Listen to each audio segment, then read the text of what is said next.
আসসালামু আলাইকুম এভরিওয়ান, কি অবস্থা সবার? আশা করছি সকলে অনেক ভালো আছেন এবং আপনাদের দোয়ায় এবং আল্লাহর রহমতে আমি অনেক ভালো আছি।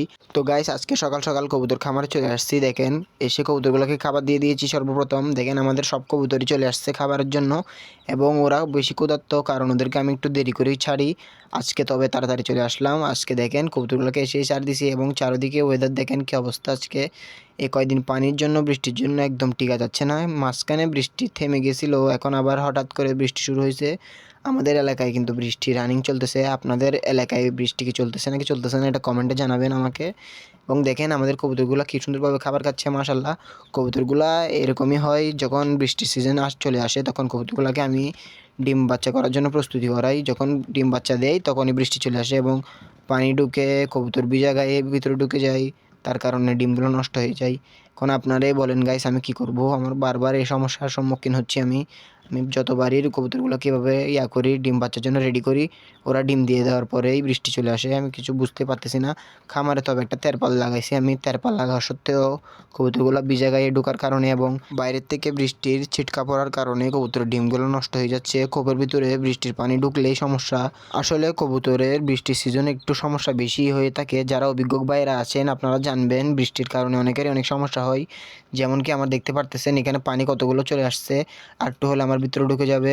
তাই এই বৃষ্টির সিজনে আমি অনেক টেনশনে থাকি এবং অনেক প্যারা লাগে। দেখেন, এই তেরপালটা লাগাইছি নতুন, এখনও ভালোভাবে সেটেল করে নিই। এমনি আপাতত যখন যেহেতু বৃষ্টি আসতেছে বারবার, তাই লাগাই রাখছি। আপনারা দেখেন আমি কিভাবে লাগাইছি এটাকে। এভাবে ছোট ছোট যেগুলো আমাদের প্যাকেটের রশি আছে, রশিগুলো দিয়ে আমি বেঁধে রাখছি আপাতত এবং কিছুই করি না। এখন দেখেন আমাদের কোপগুলা, এই সাইডের কোপগুলা দেখেন পুরা ভিজে, এখানে পানি ঢুকছে এবং পানির কারণে এই কবুতরের কোপে পুরাই হয়ে গেছে আর কি। এবং ডিম যেগুলো আছে এগুলো নষ্ট হয়ে যাওয়ার চান্স বেশি এই সাইডেরগুলো। তবে তাও একটু ঠিক থাকলে এই পাশেরগুলো ঠিক আছে। এগুলো দেখেন আপনারা ডিম দিয়েছে ভিতরে এবং দেখছেন কীভাবে পানি ঢুকে কীভাবে এক অবস্থা হয়ে গেছে। এগুলো দেখেন সেম অবস্থা, ডিম দিছে কিন্তু পানির কারণে হয়ে গেছে। এখানে আবার ডিম দেয় না এখনও, কিন্তু এখানে শুকনো আছে। এই সকল খুব এই উপরটা দেখেন, এখানে ডিম আছে, ভালোভাবে দেখাতে পারতেছি না কারণ যেহেতু ভিতরে অন্ধকার। আর এই আর কি গাইস, দেখতেছেন অবস্থা কি খারাপ আমার। কবুতরগুলোকে নিয়ে আর থাকতে পারতেছি না। কবুতরগুলোকে পালন করার কারণে অনেক সমস্যার সম্মুখীন হতে হচ্ছে আমার, যেহেতু ভালোভাবে সময় দিতে পারতেছি না, তাই এরকম হচ্ছে। দেখেন ওয়েদার কীরকম আজকে। এখন কিছুক্ষণ পরে আবার বৃষ্টি শুরু হয়ে যাবে। যেহেতু বৃষ্টি থামছে তাই আমি ভিডিওটা শ্যুট করে নিয়েছি আর কি। দেখেন কবুতরগুলো মাশাআল্লাহ অনেক সুন্দরভাবে খাবার খাচ্ছে। আপনাদের কবুতরের কী অবস্থা আপনারা কমেন্টে জানাবেন। আপনাদের কবুতর কি ভালো আছে নাকি খারাপ অবস্থায় আমার মতনই, কমেন্টে জানাবেন। দেখেন আমারগুলো। তবে বৃষ্টি শেষ হওয়ার পরে যখন বৃষ্টির সিজন চলে যাবে আমরা ভালোভাবে প্রস্তুতি নিব কবুতর পালন করার জন্য। আমরা আমাদের খামারে রেসার কবুতর এবং বিভিন্ন জাতের, যেমন কি এই আমি আপনাদেরকে বলি শখ করে যারা পালে আর কি, ময়ূর কবুতর আছে এবং আপনার পটার কবুতর আছে, এই টাইপসের কবুতর আনবো আর কি।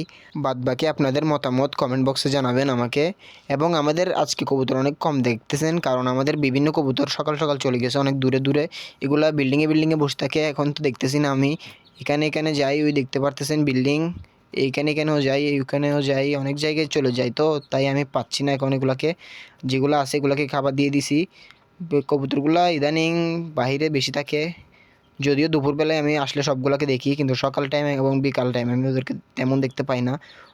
যেহেতু যেগুলো চলে গেছে এগুলো ফ্লাই করে, তাই ফ্লাইয়ের কারণে চলে গেছে। এগুলো ফ্লাই করে তো এদিক থেকে ওইদিকে যায়, আর বৃষ্টি পড়লে তো অবস্থা খারাপ হয়ে যায়। এই বৃষ্টির সিজনে অনেক কবুতর হারিয়ে যায় আমার। আপনারা সবাই কবুতরগুলোকে সাবধানে রাখবেন, বৃষ্টির সিজনে ভালোভাবে যত্ন নেবেন কবুতরের। আজকের ভিডিও গাইস এতটুকুই। বাদ বাকি কবুতরগুলোর অবস্থা দেখতে পারতেছেন। আপনারা সুস্থ থাকবেন, ভালো থাকবেন। দেখা হচ্ছে অন্য একটি ভিডিওতে। ততক্ষণের জন্য আসসালামু আলাইকুম, আল্লাহ হাফেজ।